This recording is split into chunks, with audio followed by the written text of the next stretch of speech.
The loss of any meaningful relationship into which one has invested energy, interest, and time can leave an emptiness which needs to be filled. There's a great danger at this point to try to replace that which is lost. Some rush into new and ill-advised relationships to compensate for their sadness and loneliness and to fill the vacuum created by the loss. Attending the group really helped me, and I learned a lot from other people's stories and reactions. Some lessons perhaps not even intentional. The first night there was a guy a bit older than me whose wife had died. He couldn't say a word, but just cried and cried. Even by the third week, when he started to talk, he'd just break down. I thought, my goodness, here's someone who's worse than me. Then he didn't come back to the group for a few weeks. So I called him, and he cheerfully told me that he'd met someone and they were going off on a trip together. He'd only lost his wife 3 months before, but he said he'd found a new love, that his grief was alleviated and he was happy. I thought to myself, no, that's not right. I don't mean it's sinful or anything like that, but I think you have to heal yourself before you're even ready to think about the possibility of a new relationship. The temptation is real, but must be worked through. The question posed in our grief guideline becomes, now what do I do? We all invest in people during their life. Often, throughout a life-threatening or terminal illness, there's a huge investment of time, energy, attention, and care by the people who care, often at the cost of other things. I've invested a lot in my relationship with my mother. Not just time, but energy. I've really put my whole self into looking after her. And now I need to find new things to invest myself in.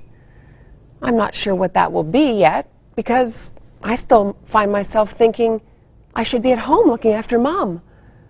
But one of these days, I will find something I can really get involved in.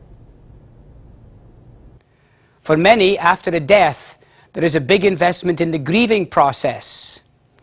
As much energy, if not more, can be poured into the work of grieving, and the survivor spends many countless hours reliving memories and reconstructing the events leading up to and surrounding the death. This is natural and provides one way of making what has happened more of a reality. It also serves to place the death in the context of the life. Yet at the same time, it may seem like there's nothing left for us to do. My mother looked after my dad for 4 years into the early 1970s after he contracted Parkinson's disease. She totally committed herself to his care and well-being, and her whole life revolved around looking after her husband. And then, after a long struggle, he died. While there may have been an understandable sense of relief that his suffering was over and she was happy that she'd been able to fulfill her commitment to her husband, life for my mom became difficult because it had completely changed. My dad was gone, so the 1,001 things she'd done for him every day were no longer on the agenda. Because she'd stayed home to care for my dad, she'd no social life and few friends to get together with. Her family had grown up, and everything she had invested her life in seemed to have gone. 6 months after her husband died, this strong and determined woman was obviously depressed and feeling lost. But there's a stubborn streak in the Scottish heritage, and the story doesn't end there. From the ashes of disaster grow the roses of success. She used to come and visit me and my family every year, and she made new friends in our neighborhood. All the local kids used to call her Granny, and she loved it. But when she went home, she also began to get involved in her local church, making new friends, and did a wonderful job as the social convener, until the day came when the church wondered how they'd ever managed without her. she found the courage to divert the energy she devoted to her family and in looking after her husband, and reinvested that not insignificant vitality into something else.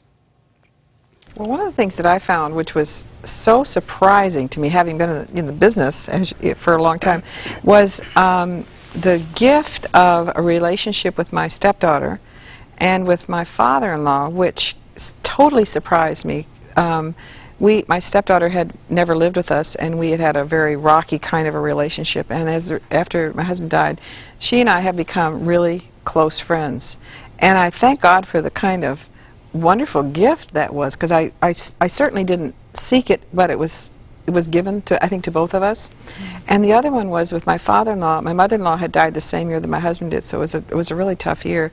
And he was a man who, when you'd call the house and he'd say, "Just a minute, I'll get Mary," and then that's all he'd say. We would have these hour-and-a-half and 2-hour discussions on the phone every week. And I went down to visit him every year he lived in Florida for a week or 10 days, and we had this incredible relationship, which I don't know that I ever would have had it with him. And it was so wonderful. So I think for me, the meaning was some of these other things that happened which might not have ever happened had I not lost it. I think a different world opens up to you, and then once you're ready, you take in what you feel you can. And I think for me it was maybe a little more simple, but it was profound for me. In my work, it changed the way I deal with families, the way I talk to people. It got me very involved with our bereavement support group. It just changed my direction of what I do at work. But on a more personal level, what I said earlier was I found out who I am, which, again, some people know before that who they are. I didn't. But I'm now much more confident in who I am, what I want in my life, and would I have ever learned that? Maybe, but maybe I learned it sooner.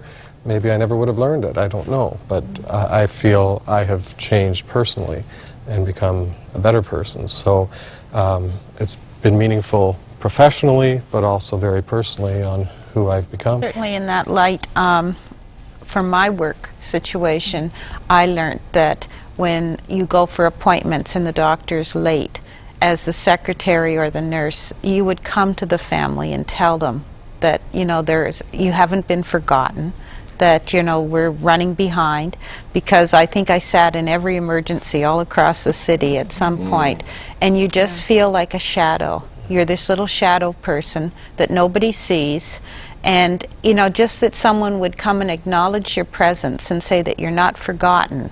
And so certainly once I went back to work, and we would always be running late, I would go back to families and tell them, you know, that, you know, we know that you're here, not to worry, or, you know, the doctor's not even in the building yet, go down and get a coffee, I'll come and get you.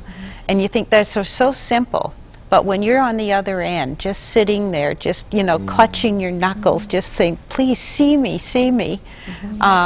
So that certainly helped with my my professional life. For meaning for me, when you think that nothing's happening, nothing's being accomplished, you just think your life is in turmoil. Once that calmness starts, you start to think back of all the things you've achieved over the last year, 2 years, 3 years, and you think it's quite incredible that you would never have thought that you would have moved forward that much. And possibly with a partner, you would have moved forward, but you may not have acknowledged it as much. So, like, those have been things that, for me, I take them as definite positives and achievements. While people sometimes blithely say, life goes on, it's actually true. Robert Frost writes, in 3 words I can sum up everything I've learned about life. It goes on. There comes a time in our grief journey when we must decide that we are going to go on even without this person who's been such an important part of our life, investing in new friendships, involvements in society, or activities. Nothing will ever take the place of the person, of course. They cannot be replaced. But no matter what takes its place, it's going to be different. The most difficult part of this for me has been understanding that this is the way life is now, and it's just a change forever.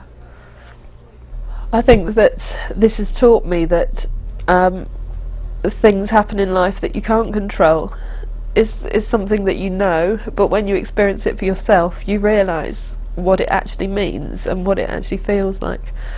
And I know that things can't be the same anymore, but they're different, and that's, my life has taken a different change that we just have to get on with now. I haven't reached a decision yet where I want to be. Sometimes there seems no purpose. Jim would want me to have a purpose, and I haven't found it yet, but it'll come.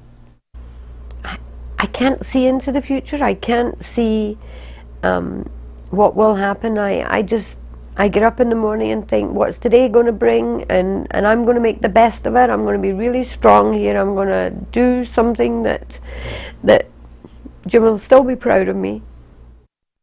If Damon were here right now, he'd be really proud of me, because he wanted me to he told me to move to Toronto, be with my boyfriend, and go to U of T. And I'm in Toronto with my boyfriend going to U of T. I feel like Damon has given me the permission to go on, because he went on. I think he's okay with me moving on, and he knows that he'll always be in my mind. Yeah, I'm absolutely convinced. Helping others help me. I think it's much easier to help each other. I mean, after each session, we would stay in the parking lot and yappity yappity yap. And even that helps. Here we were, not quite a year later, and we were trying to help them, and we were the helpless ones.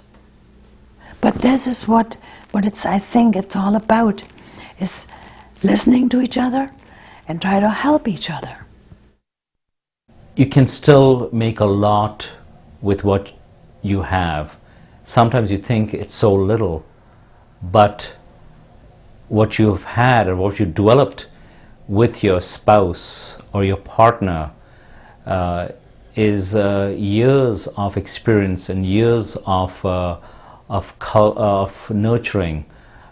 Use that to pick yourself up again, and to share and to help.